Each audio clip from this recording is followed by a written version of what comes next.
नमस्कार, मेरा हक में आप सभी का स्वागत है। मैं हूं संतोष चौधरी और आज हम बात करेंगे कि घर बैठे ऑनलाइन सुविधाएं हम कैसे उठा सकते हैं। और ये जरूरी इसलिए है कि कोरोना का दौर चल रहा है और हमारी आपकी सावधानी है इस कोरोना के प्रसार को रोक सकती है। सबसे जरूरी ये है कि हम जब घर से बाहर नहीं निकलेंगे तो हम खुद सुरक्षित रहेंगे और दूसरों को भी सुरक्षित रखेंगे। लेकिन अगर घर से बाहर नहीं निकल रहे हैं तो ऐसी कौन कौन सी सुविधाएं हैं जिसको हम ऑनलाइन उठा सकते हैं, यानी कि हमारे आपके काम भी नहीं रुकने चाहिए। इसलिए भारत सरकार के कई ऐसे मंत्रालय हैं जिन्होंने ऑनलाइन सुविधाएं शुरू की। अगर हम केंद्रीय परिवहन विभाग की बात करें, परिवहन मंत्रालय की बात करें, तो 18 ऐसी सुविधाएं हैं जिनके माध्यम से आप घर बैठे उनका फायदा उठा सकते हैं। आपको आरटीओ के चक्कर लगाने की जरूरत नहीं है। इसी तरह आईटी मंत्रालय की बात करें तो कॉमन सर्विस सेंटर के माध्यम से आप घर बैठे राशन और बाकी चीजें भी मंगा सकते हैं। इसमें आपको बाहर जाने की जरूरत नहीं है, बाहर भीड़ बढ़ाने की जरूरत नहीं है। और इसी तरह बैंकों ने भी कई सुविधाएं शुरुआत की है इस कोरोना इस पैंडेमिक के दौर में कि लोग घर से बाहर न निकले लेकिन उनके काम भी होते रहे। आज इसी विषय पर बात करने के लिए हमारे साथ दो खास मेहमान हैं, उनका हम परिचय करा रहे हैं। हमारे साथ हैं अभिषेक पटेल जी हैं, मुख्य प्रबंधक हैं, सूचना एवं प्रौद्योगिकी विभाग से जुड़े हैं, इंडियन बैंक से जुड़े हुए हैं। इसके साथ साथ दिनेश त्यागी जी हैं, कॉमन सर्विस सेंटर के एमडी हैं। और जो हमारे तीसरे खास मेहमान हैं वो हैं सुरभि अग्रवाल जी हैं, टाइम्स ऑफ इंडिया की वरिष्ठ पत्रकार है, आईटी के मामले में अच्छी जानकार हैं। तो सबसे पहले हम शुरुआत करते हैं दिनेश जी से। दिनेश जी, जैसा कि हम देख रहे हैं कि कोरोना का दौर चल रहा है और सरकार भी ये प्रयास कर रही है कि लोग घर पर रहें, सुरक्षित रहें, बाहर भीड़ न लगाएं। लेकिन ऐसे में अगर हम ग्रामीण क्षेत्रों की बात करें और गांव में भी देखा जा रहा है कि कई राज्य ऐसे जहां पर वीकेंड वहां पर कर्फ्यू लगा हुआ है, बाहर निकलने नहीं दिया जा रहा, तो घर बैठे उनको कैसे सुविधाएं पहुंचाई जा सकती, खासतौर से कॉमन सर्विस सेंटर के माध्यम से? Thank you ji, thank you very much. और ये बहुत जरूरी है कि कोविड की जो अभी शुरुआत है, अभी जो दूसरा फेज है, उसमें बहुत केयरफुली लोगों को रहना पड़ेगा। और हम कैसे उनकी मदद कर सकते हैं, कैसे उन तक वो सारी सेवाएं प्रदान कर सकते हैं, ये था उद्देश्य है। सबसे पहले तो एक बहुत जरूरी है, वो हेल्थ की सर्विस है। अगर किसी को छोटे सिम्टम है या बुखार है, जुकाम है, क्योंकि नॉर्मल जो डिजीज है उनको भी क्योर करने के लिए हमें कोई तरीका ढूंढना पड़ेगा। तो एक बहुत अच्छा सरकार का जो पहल है वो संजीवनी है, जो ऐप है। आप संजीवनी ऐप में डॉक्टर से बात कर सकते हैं, डॉक्टर आपको सलाह दे सकता है। इसी तरह कॉमन सर्विस सेंटर से भी टेलीमेडिसिन के मार्फत आप आयुर्वेदिक, होम्योपैथी और एलोपैथी के डॉक्टर से बात कर सकते हैं, उनकी सलाह ले सकते हैं। और उनकी सलाह के अनुसार से जो दवाई प्रिस्क्राइब होती है वो भी आप कॉमन सर्विस सेंटर के माध्यम से ऑर्डर लेके अपने घर पे दवाई भी मंगा सकते हैं। तो सबसे तो हेल्थ का बहुत सिग्निफिकेंट कंपोनेंट है, वो आज की टेक्नोलॉजी के माध्यम से भारत सरकार का संजीवनी ऐप और कॉमन सर्विस सेंटर का टेलीमेडिसिन प्लेटफॉर्म हर गांव में उपलब्ध है। हर गांव के लोगों को अभी अगर हॉस्पिटल जाने की जरूरत नहीं है, अगर बहुत सीरियस नहीं है, तो वो ये सुविधा का लाभ उठा सकते हैं। जी सुरभि जी, कोरोना का दौर चल रहा है, सरकार भी चाहती है कि लोग घर पे रहें, सुरक्षित रहें। आप आईटी पे आपकी खासी नजर रहती है, कैसे देखती हैं कि लोग घर पे रहें लेकिन उनके दैनिक जो काम है, चाहे बैंक से जुड़ा काम हो, चाहे परिवहन विभाग से जुड़ा काम हो, चाहे दूसरे जो काम है, उसमें ऑनलाइन सुविधाएं कितनी मददगार साबित हो सकती है और कैसे जागरूक होकर उसका फायदा उठा सकते हैं? सुरभि जी। जी, तो फर्स्ट ऑफ ऑल बहुत बहुत शुक्रिया आपका मुझे शो पे बुलाने के लिए।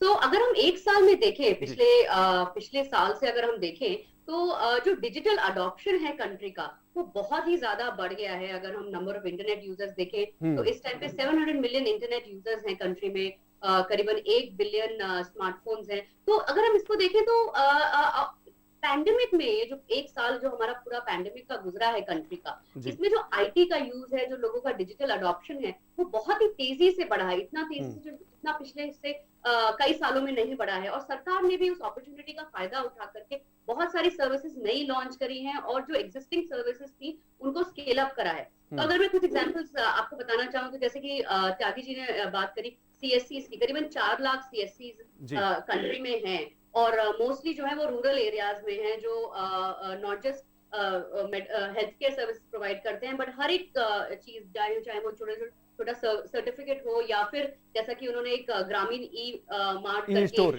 करी थी पिछले साल। तो इस तरह की जो सर्विसेज लॉन्च करी हैं, ये जो ग्रामीण ई मार्ट है वो एक तरह का ई कॉमर्स प्लेटफॉर्म है जिससे कि जो गांव में लोग हैं वो लॉकडाउन के ड्यूरिंग जब घर से ना निकले जी तो बस एक मोबाइल ऐप को डाउनलोड करके उस पर ऑर्डर कर सकते हैं। तो इस तरह की बहुत सारी सर्विसेज सीएससी ने लॉन्च करी है। गवर्नमेंट ने अपने उमंग ऐप में भी करीबन 600 सर्विसेज पिछले साल मार्च में थी, अब करीबन 2200 सर्विसेज लाइव है इस टाइम से। तो गवर्नमेंट भी बहुत ज्यादा इसमें बढ़ोतरी कर रहा है कि ज्यादा से ज्यादा सर्विसेज है उनको ऑनलाइन प्रोवाइड करा जाए, ऐप के थ्रू प्रोवाइड करा जाए। बट लेकिन इसमें एक चीज मैं कहना चाहूंगी कि थोड़ा अवेयरनेस को लेकर के बिल्कुल, जागरूकता बहुत जरूरी है। मैं ये कहना चाहूंगी कि अवेयरनेस जो है इन सब चीजों को लेकर के वो थोड़ी सी इंक्रीज करने की जरूरत है, क्योंकि गवर्नमेंट तो अपने पार्ट पे सर्विसेज लॉन्च कर रही है, उनको डिजिटली अवेलेबल करा रही है, बट लोगों को इसके बारे में पता नहीं है। ज्यादातर लोगों को पता नहीं होता कि उन्हें कैसे यूज करा जाए या ये सर्विस अवेलेबल है कि नहीं है। तो उस पर अगर सरकार थोड़ा और काम करती है तो आई थिंक हम इसका ज्यादा फायदा देख सकते हैं। दिनेश जी, जैसे सुरभि जी कह रही हैं कि जागरूकता बढ़ाने की जरूरत है, अवेयरनेस बढ़ाने की जरूरत है, इसी से जुड़ा मेरा एक आपसे यह सवाल है कि अगर गांव में कोई व्यक्ति राशन मंगाना चाहता है तो वो कॉमन सर्विस सेंटर का कैसे उपयोग कर सकता है? क्या कोई ऐसी वेबसाइट है, हेल्पलाइन के माध्यम से कैसे उसके घर तक राशन पहुंच सकता है बिना बाहर निकले? जैसा सुरभि जी ने बताया कि जो सीएससी ग्रामीण स्टोर है, hyper local e commerce platform है जी जो कि गांव में रहने वाले लोगों की मदद के लिए ही शुरू किया गया। और ये इसकी शुरुआत ही कोविड के टाइम में हुई थी। और ये इसलिए शुरू किया गया कि शहर वाले लोग तो ऑनलाइन प्लेस करके अपना सामान मंगा लेते थे, लेकिन गांव वालों को ऐसा कोई प्लेटफॉर्म नहीं था। बड़ी ई कॉमर्स कंपनियां गांव में नहीं करती थी, इसलिए अभी ग्रामीण स्टोर पे ऑलमोस्ट सब कुछ है। और हम अभी कोशिश कर रहे हैं कुछ बंडल कर दें, जैसे जो एसेंशियल कमोडिटीज हैं, जैसे किसी को आटा और चाय और कॉफी और सॉल्ट और दाल ये कुछ चाहिए, बंडल कर करके हम वो ग्रामीण स्टोर का जो ऐप स्टोर जिनके पास एंड्रॉइड फोन है वो डाउनलोड करके, या तो गूगल प्ले स्टोर से, अगर आईओएस है तो वहां से अपना डाउनलोड करके ग्रामीण स्टोर का जब ऐप डाउनलोड करेंगे तो आसपास की जितने भी सीएससी ग्रामीण स्टोर का काम करते हैं, मतलब सामान सप्लाई करते हैं, उनको उनकी लोकेशन मिल जाएगी। वो फिर उसमें उसकी लिस्ट दे के अपना ऑर्डर प्लेस कर सकते हैं। और कॉमन सर्विस सेंटर में हमारे डिजिटल कैडेट्स हैं जिनको वो जाकर के उनके घर पे सप्लाई करते हैं। तो ये जो एसेंशियल कमोडिटीज हैं, जैसा कि आपने कहा, उसकी बहुत जरूरत है कि हम ऐसी सुविधा प्रदान करें कि लोगों को उनके घर के, और बहुत सारे लोग बीमार होते हैं, नहीं जा पाते हैं, और दुकानें भी बंद होती हैं, रेस्ट्रिक्शंस हैं। तो इन दैट इवेंट ये hyper local e commerce platform बहुत लाभदायक होगा गांव वालों के लिए। उसकी जागरूकता करने के लिए कॉमन सर्विस सेंटर्स हैं, वो अपने लोगों को बताता है, जो कि 4 लाख हैं और हर एक पंचायत में कम से कम एक है। तो गांव वालों को ज्यादातर मालूम है कि कॉमन सर्विस सेंटर है। और वो सीएससी वाला एडवोकेसी का प्रोग्राम काम भी करता है, लोगों के पास जो सुविधाएं हैं उनको बताना, समझाना, और वो कैसे उनको ले सकते हैं, ये कॉमन सर्विस सेंटर का काम है। देखिए, अपने आप लोग लेंगे ये थोड़ा सा मुश्किल होता है, इसलिए असिस्टेड फॉर्मेट की वैल्यू है, इसलिए कॉमन सर्विस सेंटर की बहुत जरूरत पड़ती है। और स्पेशली गांव में अभी भी अपने आप कोई ऑर्डर करे तो उसको थोड़ा सा हिचकिचाहट होती है, and the common service centre then can help them in placing order. एक जो बहुत बड़ा काम हो रहा है वो है, बहुत लोगों को पैसे निकालने की जरूरत होती है। बिल्कुल, बैंकिंग सेवाएं। बहुत लोग, हाँ जी, बीमार होते हैं, जा नहीं पाते हैं, बैंक बंद होता है। तो हमारे पास जो आधार एनेबल पेमेंट सिस्टम है उसमें अगर वो फोन भी कर दें अपने पास वाले कॉमन सर्विस सेंटर, तो उनके घर में जाकर के उनको पैसे दे सकता है। तो सर, क्या कोई कॉमन सर्विस सेंटर क्या कोई फोन नंबर या मोबाइल नंबर या फिर हेल्पलाइन नंबर ऐसे जारी करता है ताकि जो ग्रामीण क्षेत्र के लोग हैं उनको पता हो कि अगर हमें किसी भी सामान की जरूरत है या फिर बैंक से हमें बैंकिंग सेवाओं की जरूरत है तो हम इस नंबर पर फोन करेंगे और सीएससी वाले और जो वीएलई है उनके घर तक पहुंचेगा? ऐसा कोई कस्टमर के लिए कोई नंबर तो नहीं है, क्योंकि हमारा मानना था कि कॉमन सर्विस सेंटर क्योंकि लोकल कम्युनिटी में रहता है तो लोग को उसके ऊपर विश्वास होना चाहिए, उसका नंबर सबको जाने। तो बहुत सारे कॉमन सर्विस सेंटर अपने आप अपने नंबर अपने डेटाबेस में अपनी लोकेलिटी में पब्लिश करते हैं, कुछ लोगों को अवेयरनेस क्रिएट करते हैं, लेकिन सेंट्रलाइज सिस्टम में नहीं है। अभी ऐसा कोई नहीं बना है कि सेंट्रलाइज में कस्टमर एक फोन करेगा फिर हम उस कॉमन सर्विस सेंटर को बोलेंगे और फिर वो कॉमन सर्विस, ऐसा कोई सिस्टम अभी नहीं है। बिल्कुल। सुरभि जी, आपको लगता है कि पैंडेमिक का ये समय है, ऐसे में जब हम ऑनलाइन सुविधाओं की बात कर रहे हैं तो ऑनलाइन जो नंबर हैं या जो ऐप हैं या फिर वेबसाइट है, इनका और प्रचार प्रसार करने की जरूरत है, क्योंकि लोगों को पता ही नहीं कि अगर हमें राशन मंगाना है या सब्जी मंगाना है, खासतौर से रूरल क्षेत्र की बात करें, तो वो कहाँ जा सकते हैं, किसको फोन करें। जी जी जी जी। सो ये एक बहुत इंपॉर्टेंट आपने पॉइंट रेज करा है। तो जैसा कि मैंने कहा कि सरकार ने अपनी तरफ से पिछले कुछ सालों में और स्पेशली पिछले एक साल में बहुत काम किया है कि नॉट जस्ट ग्रोसरीज को लेकर के या एसेंशियल सर्विसेज को लेकर, बट हर एक वो चीज, चाहे वो पासपोर्ट हो, बिल्कुल। चाहे ड्राइविंग लाइसेंस हो, या फिर आपको पीएफ जानना है, या आपको टेलीमेडिसिन करना है, तो इस पे बहुत काम किया है सरकार ने धीरे धीरे करके। हर डिपार्टमेंट है, हर मिनिस्ट्री है, आईटी मिनिस्ट्री जिस भी डिपार्टमेंट को जरूरत होती है आईटी मिनिस्ट्री उनकी हेल्प करती है, सपोर्ट प्रोवाइड करती है, एक ऐप डेवलप करने के लिए, इंटरफेस डेवलप करने के लिए। तो ऑलमोस्ट जितनी इंपॉर्टेंट सर्विसेज इस टाइम सरकार प्रोवाइड करती है वो सभी डिजिटल फॉर्मेट में अवेलेबल हैं, और ये तेजी से बढ़ भी रहा है। बट इसमें जी। सिर्फ एक ये इशू है कि ज्यादातर लोग जो है या तो वो कंफर्टेबल नहीं है उनको यूज करने के लिए, या फिर उनको इसके बारे में मालूम नहीं है।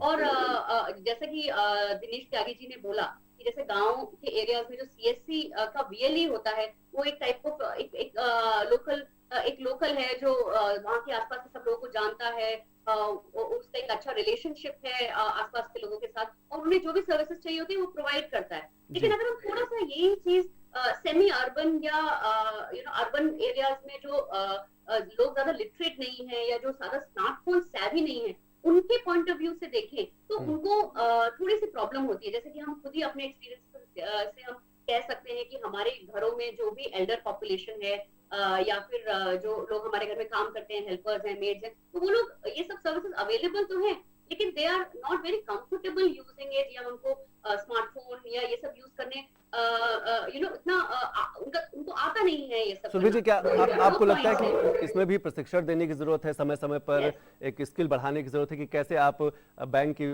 काम करा सकते हैं, कैसे आप परिवहन विभाग आरटीओ में बिना जाए आप काम करा सकते हैं, कैसे आप राशन मंगा सकते हैं, आपको लगता है इसमें भी ट्रेनिंग देने की जरूरत है? बिल्कुल बिल्कुल। तो इसमें दो पॉइंट्स मैं बताना चाहूंगी। जी। एक तो इसमें सरकार का रोल ये है कि ये जो एप्स ऑलरेडी उन्होंने बनाई है या इंटरफेस बनाई, उसको और भी सिंपल करे। तो इसमें एक प्रोग्राम है जिसके बारे में बात करना चाहूंगी। गवर्नमेंट ने अभी एक रिसेंटली एक कॉन्ट्रैक्ट प्रोवाइड किया एक प्राइवेट कंपनी को to enable most of the services on the Umang platform through voice.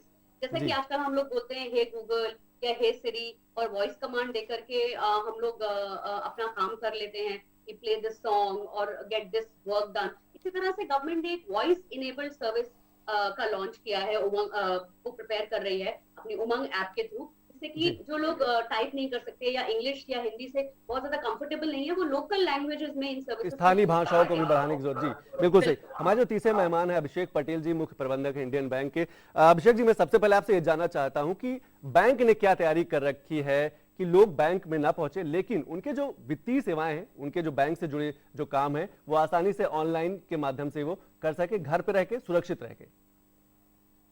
धन्यवाद संतोष जी।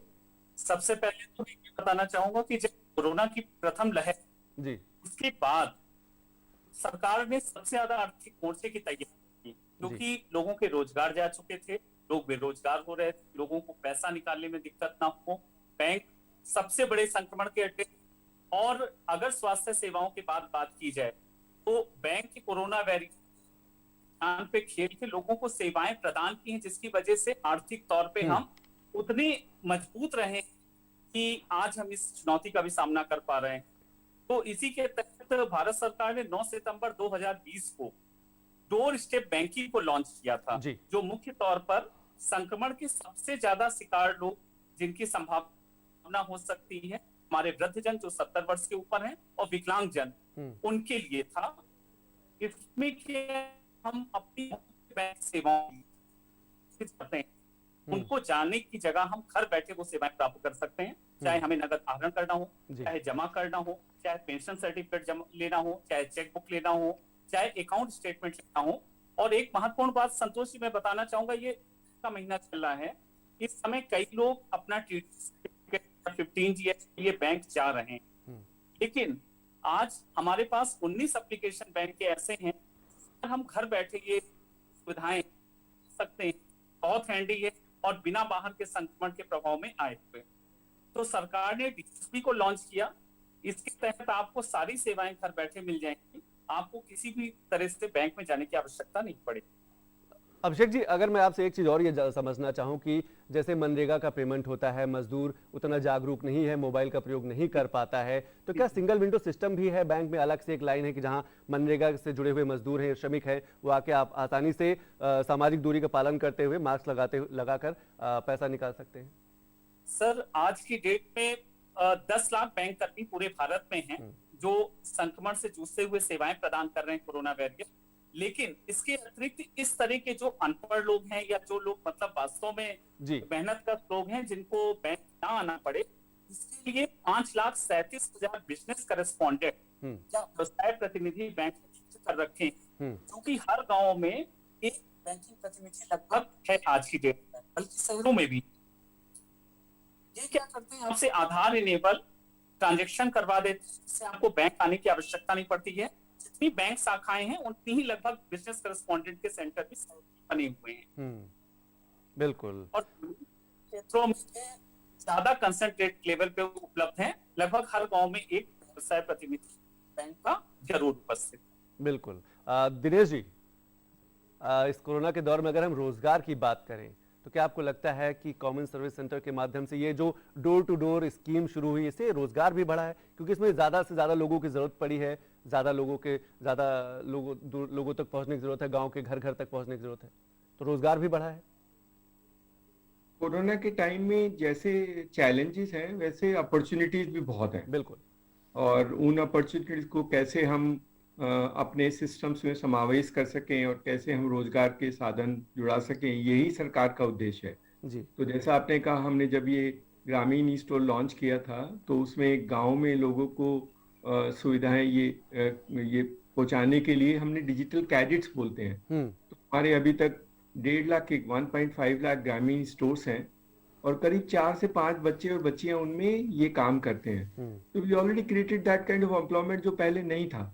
दूसरा जो भारत सरकार का प्रोग्राम जो क्रिएट कर रहा है वो है भारत नेट है। प्रधानमंत्री ने कहा कि 6 लाख गांव में ऑप्टिकल फाइबर होगा और बिहार में तो सारे गांव में सीएससी के माध्यम से 40,000 गांव में चला गया, पंचायत में नहीं, हर गांव में ऑप्टिकल फाइबर। तो वो ऑप्टिकल फाइबर को लगाना, उनको बिछाना, उनको मेंटेन करना के लिए लोकल एम्प्लॉयमेंट काफी क्रिएट हुई है, लोगों की स्किल अपग्रेडेशन हुआ है and this is a permanent feature.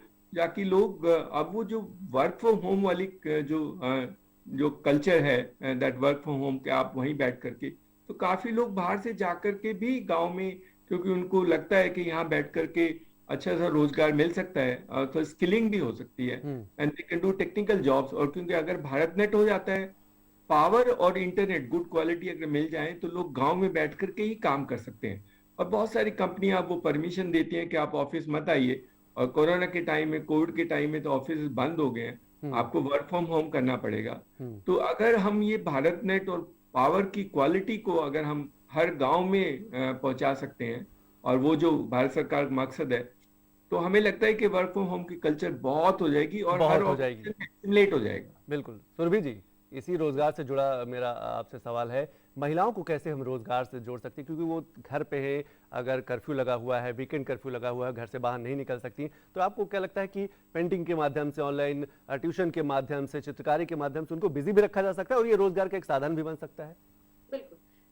मैं इसमें कहना चाहूंगी कि जो कोरोना पैंडेमिक है एक तरह से महिलाओं के लिए एक बहुत ही बून की तरह साबित हुआ है, because most of the companies हैं उन्होंने वर्क फ्रॉम होम को इनेबल कर दिया एक बहुत ही बड़े स्केल पे। तो इससे क्या हुआ कि कंपनीज को ये रियलाइज हो गया कि बहुत सारी इस तरह की जॉब्स हैं जो कि घर बैठे भी हो सकती हैं। जैसे कि अगर हम देश की सबसे बड़ी आईटी कंपनी टीसीएस का एग्जांपल लें, तो उसके जो सीईओ राजेश गोपीनाथन ने कहा है कि 2025 तक 75% जो टीसीएस की वर्कफोर्स है वो घर से काम कर रही होगी, which means that only 25% of the company's workforce, 4 lakh लोग राइट नाउ अभी टीसीएस में काम करते हैं, वो घर से काम, वो सिर्फ ऑफिस से काम करेंगे। बाकी 75% जो है वो कहीं से भी काम कर सकते हैं, चाहे वो किसी गांव में रहते हैं या किसी छोटे शहर में करते हैं। तो उनको अपना घर, अपने लोग छोड़ करके एक बड़े सिटी में आने की जरूरत नहीं है, किसी रेंट के घर में रहने की और अपनी फैमिली से अलग रहने की जरूरत नहीं है। तो महिलाएं जो इसमें हैं, जिनको अक्सर नॉर्मल टाइम्स हमने देखा है कि उनको आफ्टर मैरिज या फिर बेबी होने के बाद उनको अपनी जॉब छोड़ करके घर पे रहना पड़ता था, जिनकी फैमिली रिस्पॉन्सिबिलिटीज बढ़ जाती थी। तो ये एक बहुत अच्छी अपॉर्चुनिटी उनको प्रोवाइड करेगा। ऊपर से कंपनीज ये भी बोल रही है कि वो फ्लेक्सिबिलिटी अब इंट्रोड्यूस कर देंगे, विच मींस दैट आप कुछ ही घंटे अपने घर से काम कर सकते हैं। तो ये बहुत इम्प्रूव करेगा विमेन को करियर पाथ पे वापस लाने के लिए, जिनका ब्रेक हो जाता है। और ज्यादा से ज्यादा विमेन को ये वो रहेगा, इंसेंटिव रहेगा कि इवन आफ्टर फैमिली या even after having a baby they can still continue to work. बिल्कुल जोहो करके एक कंपनी है, उसका मैं आपको एग्जांपल देना चाहूंगी।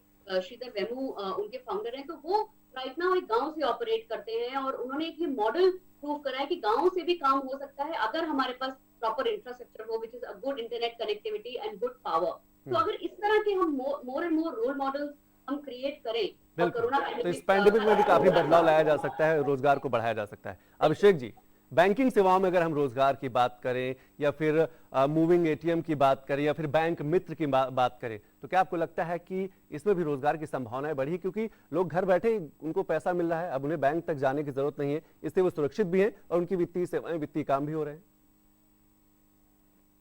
निश्चित तौर पे जैसा कि महोदया ने कहा, बहुत अच्छा लगा कि महिलाओं ने ही हमें कोरोना में बचा रखा था। आज अगर हम लोग बचे हुए हैं तो सिर्फ महिलाओं के कारण, चाहे घर के स्तर पे हो चाहे बाहर के स्तर पे हो।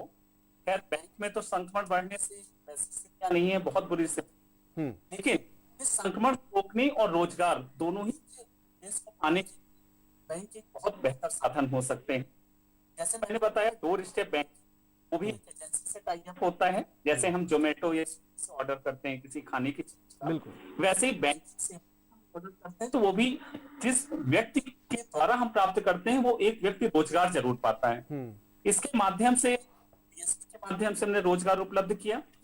एक आपने सुना होगा, उत्तर प्रदेश सरकार ने व्यवसाय सखी महिलाओं की व्यवसाय प्रतिनिधि की, तो ये 20,000 महिलाओं की भर्ती भी एक रोजगार प्राप्त किए। एक शैक्षिक महिलाएं जो हैं वो बैंक के तौर पे बैंक की सेवाएं एक व्यवसाय प्रतिनिधि के तौर पे प्रदान कर रही हैं। तो इस मोर्चे पे भी रोजगार उत्पन्न हो रहा है। तीसरा रोजगार इस स्तर पर है कि हम जो बैंकों में आने वाले लोग हैं उनको क्या कहते हैं, अपने डिजिटल प्लेटफॉर्म के माध्यम से जो प्रदान कर सकते हैं, उसके लिए हमारे यहाँ कॉल सेंटर्स हैं जिसमें नियुक्ति हम आउटसोर्सिंग से कर सकते हैं। तो इन कुल मिला के इन सभी चीजों से जो बैंक की सेवाएं हैं संक्रमण को रोकते हुए प्रदान कर सकते हैं, वो एक कहीं ना कहीं रोजगार का सृजन कर रहे हैं और हमें संक्रमण से भी रक्षा कर सकते हैं इस कोरोना काल में। अभिषेक जी, अगर हम संक्षिप्त में आपसे जानना चाहें कि कौन कौन सी ऐसी सेवाएं हैं जो लोग घर बैठे ही बैंक से जुड़ी उठा सकते हैं, चाहे वो पासबुक अपडेट करने की बात हो, नया खाता खुलवाने की बात हो, चेकबुक मंगवाने की बात, कौन कौन सी ऐसी सेवाएं हैं जो इस पैंडेमिक में लोगों को बाहर निकलने की जरूरत नहीं और बिना बैंक जाए उनके काफी कुछ काम हो सकते हैं?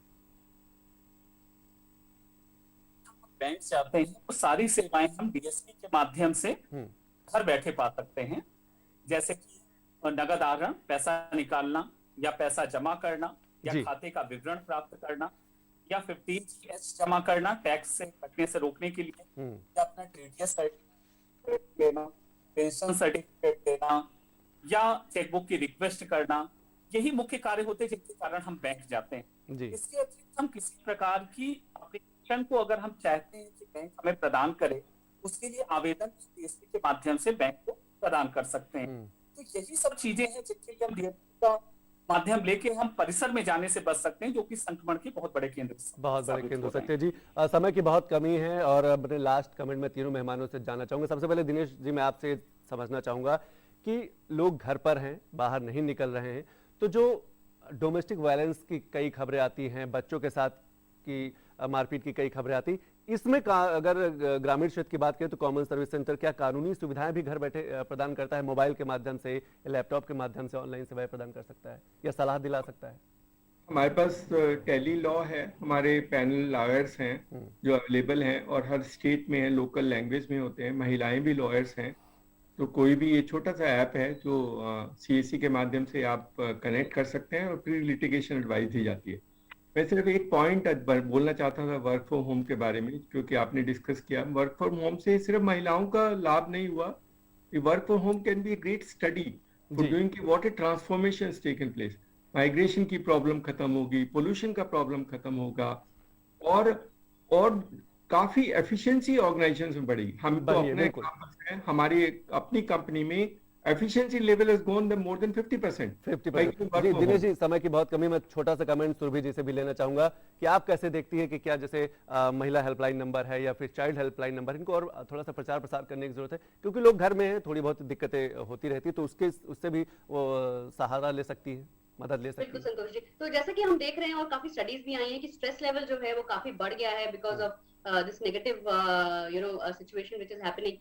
तो इस तरह से आई थिंक जो ऑलरेडी सरकार काम कर रही है, थोड़ा सा उसमें अवेयरनेस और उसकी जरूरत है कि जो लोग हैं उनको इजिली इस क्षेत्र में हेल्प प्रोवाइड हो। बहुत बहुत शुक्रिया सुरभि जी, बाकी तीनों मेहमानों ने हमारे कार्यक्रम में शिरकत की, इसके लिए बहुत बहुत शुक्रिया। तो मेरा कार्यक्रम में आज हमने चर्चा की कि हम घर बैठे कैसे ऑनलाइन सुविधाओं का लाभ ले सकते हैं। भारत सरकार के कई ऐसे मंत्रालय हैं जिन्होंने सुविधाओं की शुरुआत की है कि आप बिना बैंक जाए, बिना परिवहन विभाग जाए, बिना आरटीओ जाए, आप घर बैठे ही काम करा सकते हैं। इसमें बाहर जाने की जरूरत नहीं है, क्योंकि आप सुरक्षित रहेंगे तो लोग भी सुरक्षित रहेंगे, इसलिए घर पर रहें, सुरक्षित रहें। तो तीनों मेहमानों हमारे कार्यक्रम में स्वागत, बहुत बहुत शुक्रिया, आप लोगों ने शिरकत की, बहुत बहुत शुक्रिया। तो आपको हमारा कार्यक्रम कैसा लगा हमें जरूर लिखेगा। हमारा पता है कमरा नंबर 226, कॉर्पोरेट स्मार्ट, मंडी हाउस, नई दिल्ली 110000 का आप हमें फोन कर सकते हैं। हमारा फोन नंबर है 233-86947। अगर आप दिल्ली के बाहर से फोन करें तो दिल्ली का स्टडी कोड 01 लगाना मत भूलिएगा। आज के लिए बस इतना ही, नमस्कार।